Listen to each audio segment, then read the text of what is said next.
জীবনের সকালবেলা সূর্য উঠে ওঠে, বিকালবেলা সূর্য ডুবে ডুবে, মাঝখানের দ্বীপ প্রহরে সূর্য তেজ দেয়, আলো দেয়। ঠিক জিন্দিগির প্রথম বেলা মায়ের পেট থেকে বের হওয়ার পর দুর্বল, এ সময় তো মাত্র সবল হইতে হইতে সবল হয়, আবার কিছুদিনের মধ্যেই আবার সবল, দুর্বল হইয়া বৃদ্ধ হইয়া যায়। মাঝখানের টাইম তো অল্প কয়দিন, দ্বীপ প্রহর।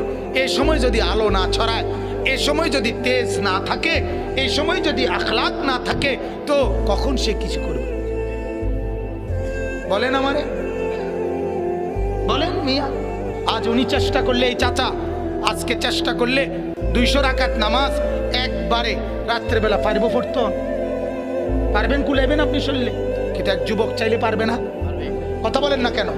একটা 18 বছরের ছেলে এখন চেষ্টা করলে সারা রাত এই মসজিদে নফল নামাজ পড়তে পারবে না?